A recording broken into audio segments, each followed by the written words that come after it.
Hello my dear students, in this lecture we are going to see effect of stress concentration factor for ductile material, brittle material and for static loading and fluctuating loading.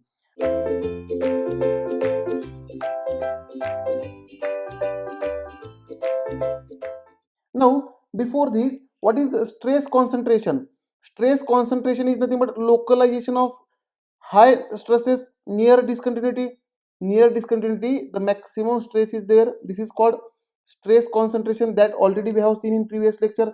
Let us say for this plate the load is applied along x-axis. Let us say the force EF is applied along x-axis, and let us say for this plate width is W and thickness is T. Thickness is T and width is W. This is a thickness T is a plate thickness and width W is a plate width, right? Now let us say force EF is applied along x-axis, positive x-axis, and let us say in this plate for this force the stress will be equal to force divided by area, which is nothing but W into T. And let us say there is a discontinuity, elliptical discontinuity. Let us say there is a elliptical discontinuity, right? Let us say the elliptical discontinuity is like this. In previous lecture this we have seen. Now elliptical discontinuity and the semi semi diameter perpendicular to load is A and semi diameter parallel to the load is B. Parallel to the load is B. Now for such type of loading there will be a maximum nominal stress, that is nominal stress is calculated based on minimum area, that is force divided by minimum area, which is nothing but, let us say at discontinuity if I take cross section XX, if I take section XX, then the plate will look like this. The plate is going to look like this, right? Now this will be the elliptical discontinuity at plate, right? And thickness of plate is T. Thickness of plate is T. This is thickness of plate which is T, right? And this is the elliptical discontinuity. Now, and for this plate, the width is W, thickness is T, and this dimension is, can I say, 2A, 2A, and nominal stress is calculated based on minimum area. This is a hatching area, therefore which is nothing but force divided by W minus 2A into T.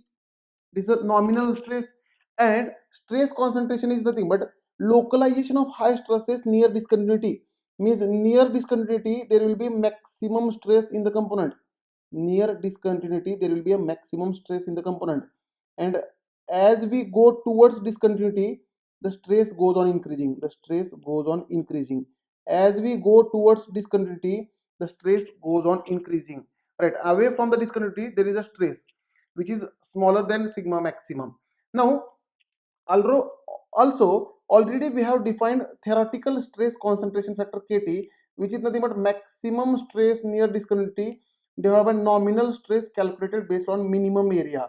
And this is nothing but, for this elliptical hole, this is nothing but 1 plus 2a divided by b, and a is half width of ellipse perpendicular to the load and b is half width of ellipse parallel to the load. This we have seen. This we have seen. Now our target is to see the effect of this stress concentration factor, means whether to consider this stress concentration factor or not to consider this stress concentration factor. This we have to see. Now we have two types of material. We have two types of material. Now write down effect of stress concentration factor, right, or stress concentration. Now we have two types of material, that is ductile and brittle, and we have two types of loading, that is static and fluctuating loading. Let us say load I will write towards on in the row, right? Load I will write in row, and let us say in column I will write material. In column I will write material, right? Therefore, in column I will write material. We have two types of load, that is static load and other is fluctuating load. This fluctuating load we are going to see in this topic. In this topic, right? If you don't know about fluctuating load, don't think too much. Don't worry about this because we are going to see after this lecture. Now let us say we have ductile material and we have brittle material. Brittle material. Fluctuating load means the load is changing in magnitude or load is changing in direction. Static load means the magnitude is constant as well as direction is constant. Now here for ductile material, when load is static, the effect of stress concentration factor is not considered, ignored. Kt is ignored, right? Now for ductile material, whenever load is fluctuating, the effect of stress concentration factor is considered. Now for brittle material, whenever load is static, then also the effect of stress concentration factor is considered. Again, whenever load is fluctuating, the effect of stress concentration factor is also considered. That means the effect of stress concentration factor Kt, which is nothing but sigma max divided by sigma nominal, which is nothing but 1 plus 2a by b. This Kt is ignored only for ductile material with static load. For rest all loads it is considered. Now why to ignore this stress concentration factor for ductile material under static load, that we have to see. Under static load, that we have to see. Now see, whenever a ductile material is loaded under static load, and whenever load increases up to yield point, or whenever load becomes equal to the load at yield point or the strength at yield point, then material yielding starts. Then material yielding starts means material will permanently undergo in plastic deformation, and there will be again redistribution of stresses. Because of this effect, there will be a redistribution of stresses, right? And Kt effect decreases. Now diagrammatically we will understand this.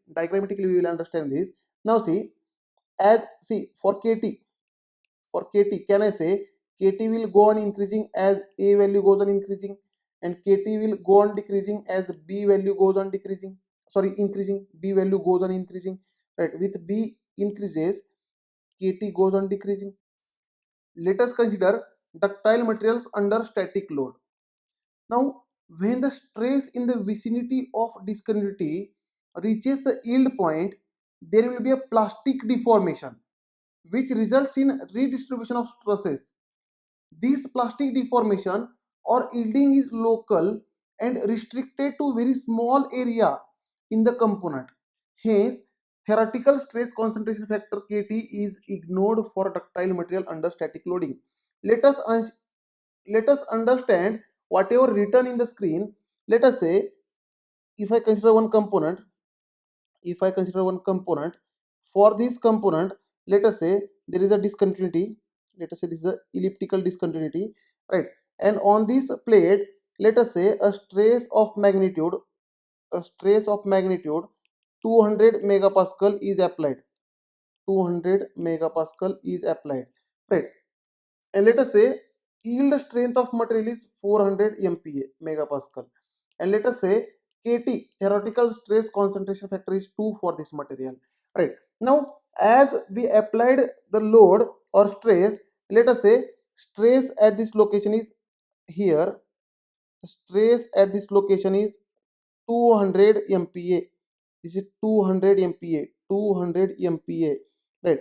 And as we go towards discontinuity, the stress value will go on increasing. Then it will become 300 MPa, 300 MPa.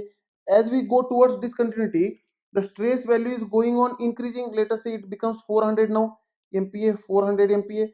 Now at 400 MPa, yielding will start, because yield strength of material is 400 MPa.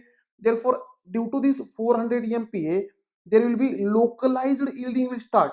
See, only at this location there will be a yielding, localized yielding, because this stress is beyond or has reached the yield strength of component.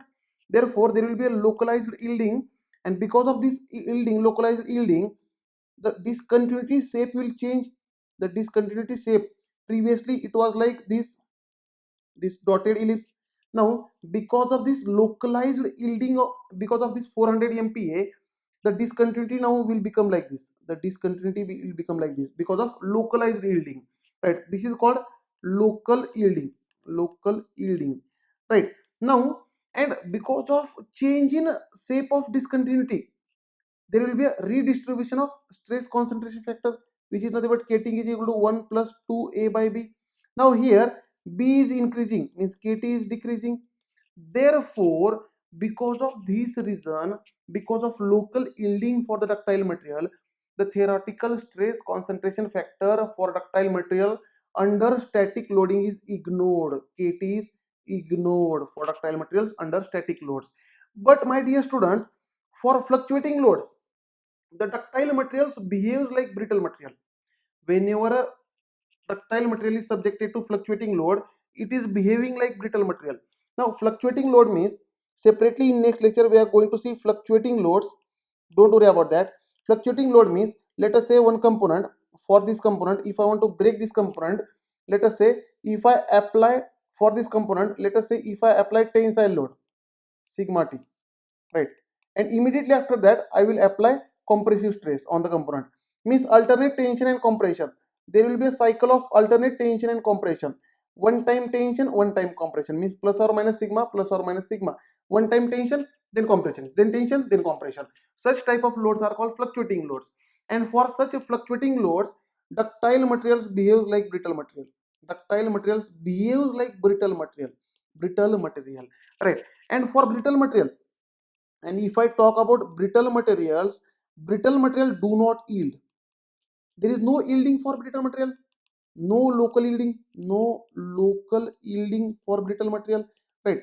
Hence, whenever the stress value reaches the strength of component, let us say whenever stress value reaches the strength of component, there will be a crack in the component, and this crack will propagate up to the surface and the component will break into two pieces.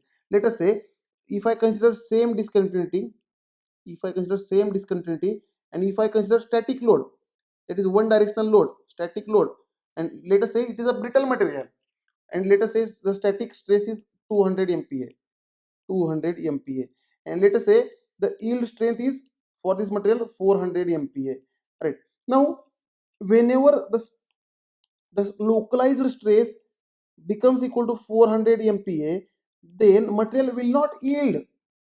There will be a first crack in the material. There will be a first crack in the material, and this crack will propagate up to the surface, and material will fail into two pieces. The material will fracture, right. Whether it is a static load or it is a fluctuating load, there will be a fracture, sudden failure in brittle material, right. This is called sudden failure in brittle material. But for ductile material under static loading, there is no sudden failure. And for ductile material under fluctuating loads, they behaves like brittle material, means there will be a sudden failure when your fluctuating load is acting on the component. Therefore, for ductile materials under fluctuating load as well as for brittle material, the effect of theoretical stress concentration factor is considered. It is ignored only for ductile material under static load. Thank you, dear students. In next lecture we will start fluctuating stresses or fluctuating loads.